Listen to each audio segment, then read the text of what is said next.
할렐루야. 따라합시다. 참된 금식. 오늘 본 말씀은 베델 사람들이 와서 참된 금식에 대해서 질문을 하고 있습니다. 이에 대한 답변으로 너희가 누구를 위한 금식을 하느냐, 그리고 이어서 참된 금식에 대해서 하나님의 말씀을 전해주고 있습니다. 말씀드린 대로 1장에서 6장까지 이제 8가지 이제 환상이 이제 끝이 나고, 이제 7장, 8장은 눈에 보이는 성전보다도 보이지 않는 성전, 심령의 성전이 더 중요하다는 것이죠. 그래서 7장에서 참된 금식에 대해서 금식만을 이야기하는 게 아니고 신앙생활의 근본을 이야기하는 것이죠. 그리고 이제 8장에서 진정한 회복에 대해서 이야기를 했고, 그 다음에 이제 9장에서 14장, 결국은 환상의 주체, 그리고 회복의 주체는 메시아입니다. 성전 제거는 바로 오실 메시아의 표상이기 때문에 9장에서 14장에서는 여러 장에 걸쳐서 이제 오실 메시아에 대해서 아주 집중적으로 이야기하고, 이것은 초림뿐만 아니라 재림까지 이어서 세상 종말까지 이야기하는 놀라운 책입니다. 그래서 소계시록이라고 스가랴서를 이야기할 정도로, 구약의 계시록이라 할 정도로 그런 메시아 장면들이 가득 차 있습니다. 오늘 본 말씀은 1절에서 7절 그리고 8절에서 14절 두 부분으로 나눌 수가 있는데, 먼저는 이제 누구를 위한 금식인가, 그리고 이어서 참된 금식에 대해서 은혜 받고자 합니다. 먼저 1절에서 7절은 누구를 위한 금식인가? 따라합시다. 누구를 위한 금식인가? 즉 하나님을 위한 것인가? 너 자신을 위한 것인가? 오늘 적용해야 됩니다. 오늘 이 예배가 누구를 위한 예배입니까? 하나님을 진정 위한 것인가? 아니면 나를 위한 것인가? 오늘 우리의 삶이 누구를 위한 삶입니까? 오늘도 무엇 때문에 이 새벽 기도에 나왔습니까? 하나님을 위하여 살고자 하는 마음이 있습니까? 그래서 하나님을 위하여 기도하고 있습니까? 아니면 오늘도 나의 행복을 위해서, 나의 평안을 위해서, 나의 문제 해결을 위해서 이런 새벽부터 나와서 간구하고 있습니까? 오늘 신앙의 핵심, 전곡을 찌르는 이 질문 앞에 여러분들은 자신을 내어놓고 말씀에 비추어 보아서 근본적인 것부터 뜯어 고쳐야 돼. 안 그러면 신앙생활이 늘 헛수고해. 10년, 20년, 30년 교회 다니는 게 중요한 게 아니고, 날마다 기도하는 게 중요한 게 아니고, 분명한 신앙의 근본을 깨닫고 우리가 신앙생활을 해야 됩니다. 안 그러면 종교 노름에 끝나지 않고, 기도만 할수록, 예배드리면 할수록 욕심장애로 끝나고 이상한 괴물로 끝나는 거예요. 평생 예수 믿었는데 괴물로 끝나는 거예요. 70년 동안 바벨론 포로에 집어넣고 나왔는데도 아직까지 변하지 않는다는 것이죠. 여러분, 세월이 나를 변할 것 같아요? 세월이 약일 것 같아요? 중심이 변하지 아니하고 근본이 변하지 아니하고 70년, 100년 살아보세요. 나이 들어도요, 철이 안 들어요. 평생 예수 믿었는데요, 신앙에 철이 안 들어요. 누구를 위한 것인가? 누구를 위하여 종을 울리나? 한번 보십시다. 여기 1절입니다. 다리오 왕 제4년 9째 달 곧 기스레월 4일에 여호와의 말씀이 스가랴에 임하니라. 다리오 왕 2년 때 스가랴가 선지자 사명을 감당했어요. 근데 2년이 지난 거예요. 이때는 약 518년, 예수님 오시기 전 518년, 520년도에 스가랴가 활동을 시작했으니까, 그리고 516년도에 성전이 재건되었으니까 그러니까는 이제 영차 학계 선지자에 의해서 저들이 이제 힘을 얻고 성전을 막 재건할 즈음에 그때 스가랴가 나타나서 말씀을 전했습니다. 약 2년의 세월이 지났어요. 이제 완공을 2년 앞두고 있는 그때입니다. 하나님의 말씀이 임했어요. 이번 특이한 것은 그냥 일방적으로 하나님이 계시가 임한 게 아니고 베델 사람들이 은혜를 구했을 때 하나님이 말씀을 주셨어요. 무엇이 진리인가? 무엇이 참인가? 우리는 이렇게 살아도 되는가? 가만 보니 70년 전이나 지금이나 똑같은 것 같아. 70년에 마치 불구덩이 가운데서 나온 거슬린 나무와 같은데 가만히 보니까 여전히 종교적이고 전통적이고 관행적이고 그냥 무늬만 있는 것이지 이게 참 예배인가? 그걸 이제 금식을 통해서 물어보는 거예요. 은혜를 구했어. 여기 중요한 것은 은혜를 구했다는 겁니다. 그때 말씀이 임한 겁니다. 오늘도 여러분 은혜를 구하세요. 대충 예수 믿지 말고 대충 기도하지 말고 그냥 해오던 방식대로 좀 탈바꿈을 하세요. 좀 탈피를 하세요. 뱀도요 1년에 한 번씩 껍질을 벗어야 돼요. 그래야 살아요. 안 그러면 갇혀서 죽어요. 껍질을 좀 벗기세요. 의례적이고 전통적이고 그래왔던 거 좀 생각을 좀 바꾸자는 것이죠. 그게 은혜를 구하는 겁니다. 여기 2절 말씀 읽어보십시다. 시작.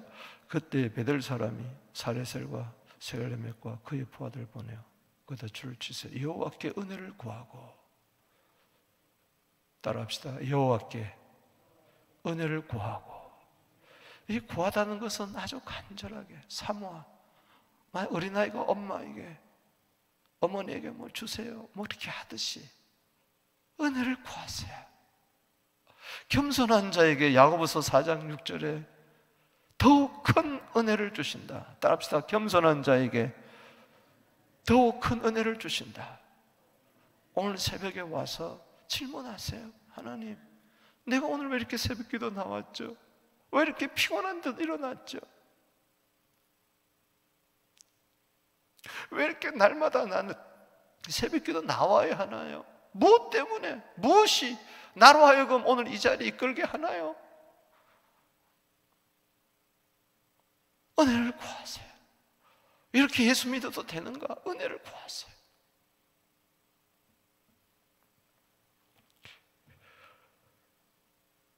(3절에) 망군의 여호와 전에 있는 제사장들과 선지자들에게 물어 이르되, 질문하세요. 목사님, 주님, 장로님, 모르면서 아는 척 하지 마세요. 혼자 독불장군식으로 예수 믿지 마세요. 물으란 말이죠, 하나님께. 그러니까는 대답하잖아요. 그 질문의 내용이 이겁니다. 내가 여러 해 동안 행한 대로 올 중에 울며 근신하리까? 여러 동안 해왔는데 이것은 70년 동안 해온 것을 말합니다. 바벨론 포로 기간에 잡혀있는 동안 계속 뭘 해왔느냐? 5월 달에 근신했다 그래요. 이것은 586년도 5월에 바벨론에 의해서 예루살렘 성전이 다 불타버린 그 달을 이야기합니다. 그래서 저들은 바벨론 포로로 잡혀가서 해마다 5월이면은 근신했어요. 절제하면서 울며 애통하며 금식했어요. 근신의 절정은 금식이었어요.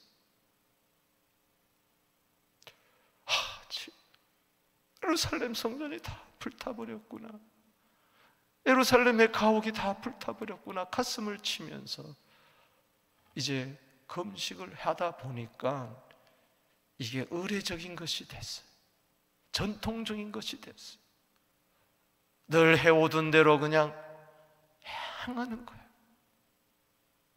오늘 우리의 신앙생활이 그런 거예요. 늘 해오던 대로 그냥 다람쥐 쳇바퀴 도듯이 반복은 있어도 발전은 없는 거예요. 반복하는 가운데서 오히려 퇴보하는 거예요. 여러분, 계속 반복하다 보면은 어느새 익숙해져 가지고 근본 금식의 정신은 잊어버리고, 왜 이스라엘 백성들이 지금 바벨론에 와서 살고 있는가? 왜 성전이 불타버렸는가? 그것을 처음에는 기억하면서 회개하면서 금식하다가 그냥 종교 행위로 전락해버리고, 그리고 지금은 스룹바벨 총독 하에 성전 재건이 시작된 지 2년이 지났는데도 그냥 계속 금식해오던 대로 5월달이 되면 금식해야 하는 거예요. 해마다 이제 들어오면은 크리스마스가 오면 그냥 해오던 대로 부활절도 그렇고 추수감사도 그렇고 주일도 그렇고 새벽기도도 그렇고 은혜를 구하지 않고 해오던 방식대로 경험에 의지하고 전통에 의지하고 의례적으로 그냥 관행적으로 해온다는 것이죠. 이게 외식이 되는 거예요. 안 할 수도 없고 할 수도 없고 어정쩡한 상태에서. 그러니까 베델 사람들이, 왜 하필이면 여기 베델 사람들이 찾아올까요? 베델은 하나님의 집이란 뜻 아닙니까? 야곱이 주님을 만났던 곳이 아닙니까? 여러분, 베델 사람들이 되기를 바랍니다. 이건 아닌데, 이렇게 신앙생활 해서는 안 되는데, 기도가 없다는 게 아닙니다. 예배가 없다는 게 아니에요. 11조를 안 드린다는 게 아니에요. 전도를 안 한다는 게 아니에요. 신앙생활을 남보다 더 특심으로 하는 사람들이에요. 그러나 여기에 뭔가 빠졌다는 거예요. 핵심이 빠졌다는 거예요. 근본적인 질문을 오늘 던져보게 되기를 바랍니다. 해오던 대로 늘 이렇게 해도 되겠습니까? 거대한 하나님의 말씀이 드디어 임하는 거예요. 4절에 만군의 여호와의 말씀이 내게 임하여 이러시되, 5절 읽어보겠습니다. 시작. 온 땅의 백성과 제사장들에게 이르라. 너희가 70년 동안 다섯째 달과 일곱째 달에 금식하고 애통하였거니와 그 금식이 나를 위한 거냐 나를 위하여 한 것이냐. 너희가 먹고 마실 때 그것은 너희를 위하여 먹고 너를 위하여 마시는 것이 아니냐. 따라합시다. 나를 위하여, 너희를 위하여. 70년 동안 금식을 했는데 여기는 5월달뿐만 아니라 7월도 이야기하고 있습니다. 19절에 가보면 더 많은 달에 금식을 한 것을 알 수 있어요. 8장에 가보면 8장 19절에 가서 또 금식을 이야기합니다. 계속되는 답변이죠.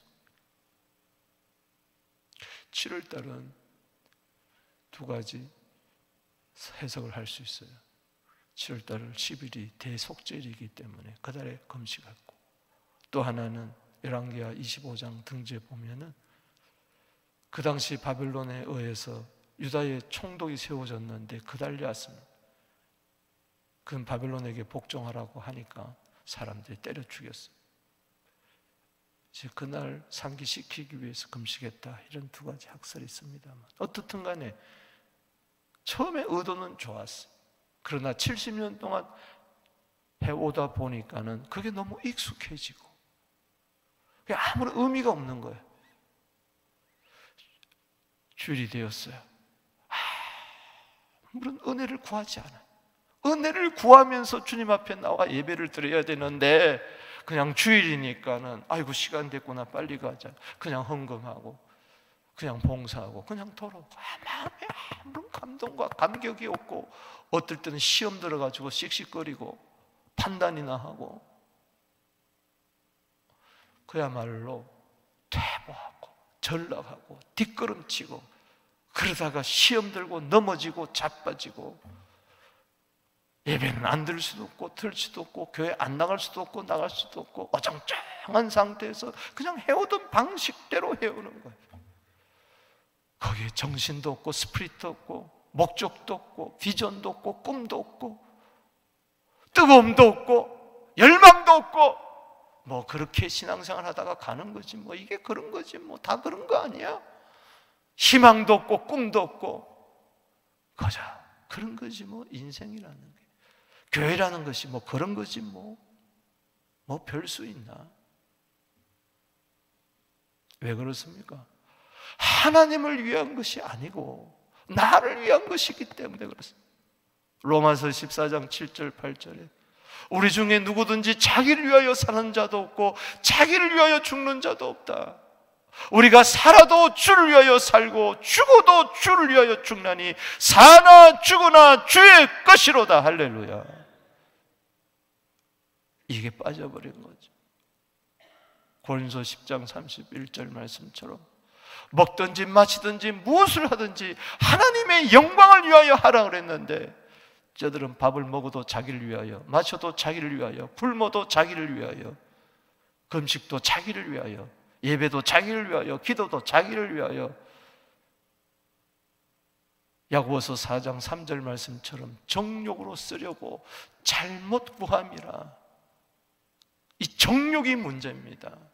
내 배만을 위하여 사는 게 이게 문제예요. 하나님 사랑, 이웃 사랑은 온데간데 없는 거예요. 그저 이사야 47장 8절 말씀처럼 따라합시다. 오직 나뿐이라. 금식을 해도 자기를 위한 금식이지. 하나님 영광을 위하여, 하나님 말씀대로 살고 싶어서, 하나님의 뜻대로 살고 싶어서, 경외과 두려움으로 하나님을 기쁘시게 섬기기 위해서 히브리서 10장 29절 말씀처럼 그렇게 은혜를 구해야 되는데 그러지 못하는 것이죠. 이 핵심을 이야기한 거예요. 따라합시다. 나를 위한 것이냐,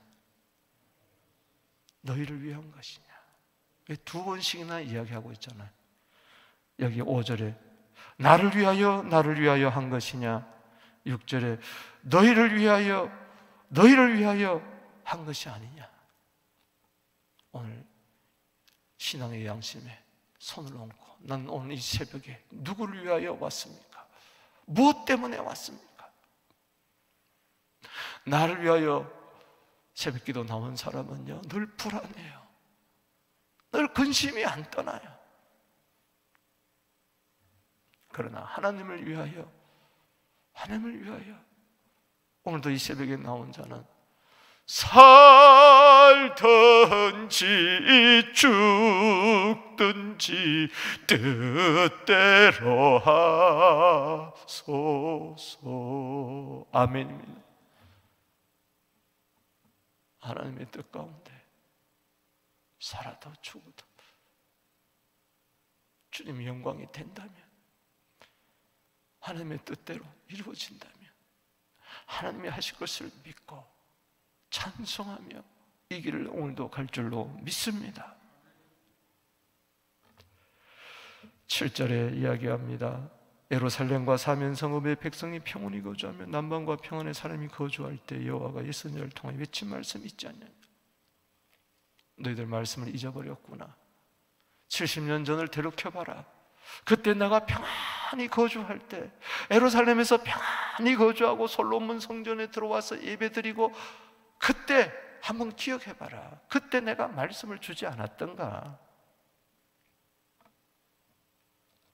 다시 은혜를 구하는 자에게 말씀을 통해서 깨닫게 하고 다시 말씀을 상기시킵니다. 사랑하는 성도 여러분, 외식에서 벗어나게 되기를 바랍니다. 형식에서 벗어나게 되기를 바랍니다. 마태복음 6장 16절에 금식할 때 너희는 외식한 자같이 슬픈 기색을 보이지 말라. 그들은 금식하는 것을 사람에게 보이려고 얼굴을 흉하게 하였느니라. 내가 진실로 너희로 이르노니 그들은 자기 상을 받았느니라. 누구를 위한 금식? 누구를 위한 거냐?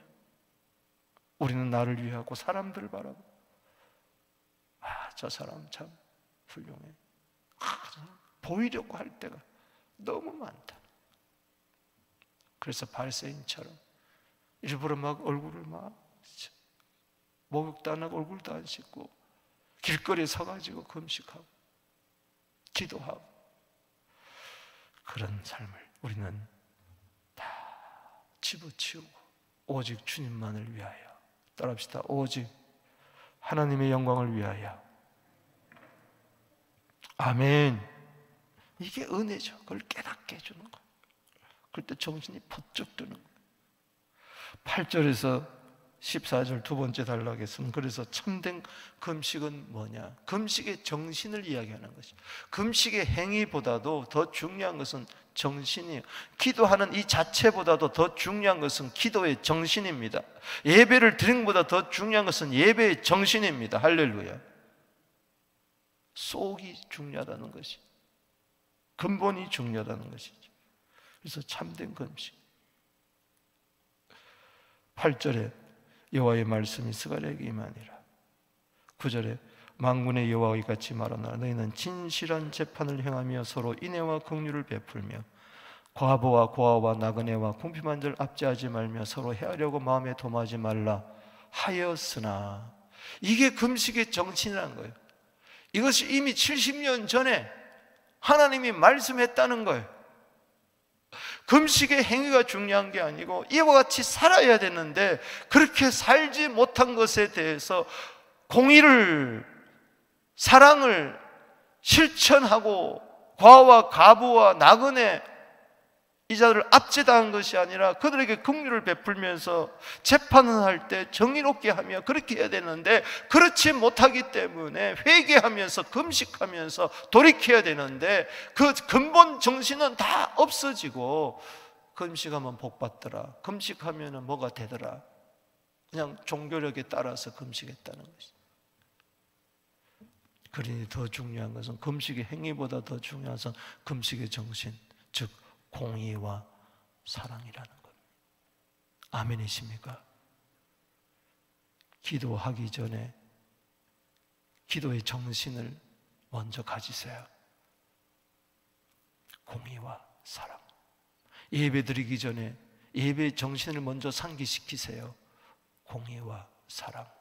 서로 용서하고 서로 사랑하고 서로 덮어주고 서로 위하고 바르게 살고 세상에서 소금과 빛으로 살고, 그것이 먼저 선행되어야지 그냥 예배만 드리고 돌아가는 게 아니라 종교적인 행위에 머물지 말고 신앙의 정신을, 말씀의 정신을, 하나님이 뭘 요구하는가를 알게 되기를 주 이름으로 축복하는 것입니다. 이사야 58장 6절에 뭐라고 그랬어요? 내가 기뻐하는 금식은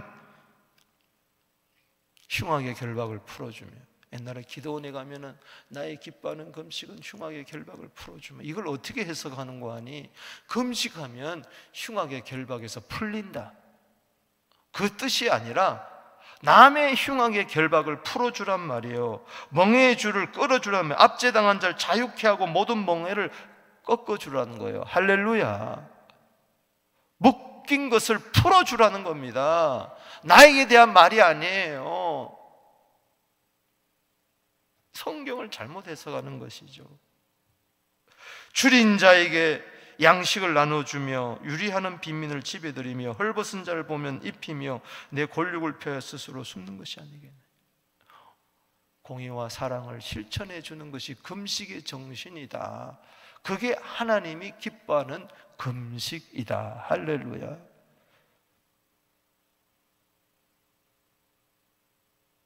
바리새인들 보세요. 누가복음 18장 11절에 서서 따로 사람들 보이는 데서 기도하며 하나님이여 나는 다른 사람들 곧 토색 불의 간음을 한 줄 같지 아니하고 이 세리와 같지 않습니다. 세리를 정죄하고 판단하고 나는 일에 2번 금식하고 또 소득의 11조를 드립니다. 보호란 듯이. 그러나 바리새인은 탐욕하는 자예요. 남의 것을 빼앗는 자예요. 거짓말하는 자예요. 외식하는 자예요. 금식의 정신도 없고 11조의 정신도 없고 금식한다고 기도한다고 다 되는 게 아니라는 것이죠. 여기 중요한 것은 뭐예요? 하나님이 70년 전에 이미 금식의 정신에 대해서 이야기해 줬건만, 공의와 사랑에 대해서 이야기해 줬건만 11절에 보십시다. 거기다 줄을 치세요. 시작. 그들이 듣기를 싫어하여 등을 돌리며 듣지 않으려 귀를 막으며. 보세요. 아예 듣기 싫습니다. 그런 말 좀 그만하세요. 왜 자꾸 부담을 줍니까? 왜 자꾸 이렇게 살아라 그러고 바르게 살아라 그러고 남을 도와주라 그러고 용서하라 그러고, 아유 그런 것이 그냥 복이나 좀 주세요. 등을 돌리고 어깨를 굳게 한다는 말이에요. 듣지 않고 귀를 꽉 막아. 왜 자꾸 마음에 찔리니까 귀를 막아버려. 그리고 12절에 줄을 치세요. 시작. 그 마음을 금강석게 하여 율법과 만군의 여호와 그의 영으로 예선자를 통해 전한 말을 듣지 아니하므로 큰 진노가 만군의 여호와 나왔도다. 그래서 70년 동안 너희가 바벨론 생활을 하는데 아직도 너희가 고치지 않았구나. 약속에 따라서 너희들 데려왔건만 아직까지도 너희들은 70년 전이나 지금이나 똑같다는 거예요. 이게 너무 안타까워. 오늘 내 모습 보는 것 같아요. 10년 전이나 지금이나 20년 전이나 지금이나 내가 똑같다면은 그 많은 세월을 허송세월한 거 아니겠습니까? 참 하나님의 사랑이 크죠. 그래도 이렇게 막 안타깝게 이야기하는 것은 사랑한다는 겁니다. 이제라도 돌아서라는 겁니다. 이제라도 금식의 정신을 가지고 사랑과 공의를 실천하라는 것입니다. 여기 계속 강조되는 것이 4번이다. 듣지 아니한다, 듣지 아니한다, 듣지 아니한다, 듣지 아니한다. 그래서 나도 너희를 듣지 아니하겠다. 진노 중에 진노는 뭡니까? 큰 진노는 13절 읽어봅시다. 시작. 내가 불러도 그들이 듣지 아니한 것처럼 그들이 불러도 내가 듣지 아니하리라. 만군의 여호와의 말씀. 듣는 게 복입니다. 아멘. 계시록 1장 3절에 예언의 말씀을 읽고 듣고 지키는 자가 복이 있다. 14절 읽어봅시다. 시작. 내가 그들을 바람으로 불어 알지 못한 여러 나라에 흩었느니라. 그 위에 이 땅이 황폐하고 오고 가는 사람이 없었나니 이는 그들이 아름다운 땅을 황폐하게 하였음이니라. 아름다운 땅이 황폐하게 됩니다. 즉 70년 전 거슬러 올라가 봐라. 바벨론에 의해서 그 아름다웠던 예루살렘 성전, 평화의 성 예루살렘이 다 불타지 않았더냐. 여러분 지금 아름답다면 앞으로도 계속 아름답게 되기를 바랍니다. 황폐해지면 안 돼요. 신앙의 정신을 잊어버리면 황폐해지고 만다는 겁니다. 말씀을 맺습니다. 오늘 은혜를 구하십시다. 나 이렇게 살아도 돼요? 이렇게 예배드려도 되는 겁니까? 이렇게 기도해도 되는 겁니까? 하나님은 말씀하십니다. 은혜 주십니다. 말씀으로. 너 지금까지 나를 위하여 살았느냐? 너를 위하여 살았느냐? 이제는 하나님 영광 위하여 살겠습니다. 너 정말 의와 사랑이 너에게 있느냐? 아니면 욕심을 너무 부리지 않는가? 아모스 5장 15절 말씀처럼 이제 악을 미워하고 선을 사랑하라. 이 땅에 정의를 세울지어다. 우리 두 손 들고 기도하며 나아갑니다. 은혜를 구하세요. 주님 은혜 주세요. 다시 초심으로 돌아가고 다시 근본으로 돌아가고 하나님이 원하시는 게 뭔가를 깨달아 실천하게 하여 주옵소서. 주 이름 부르며 나갑니다. 주여.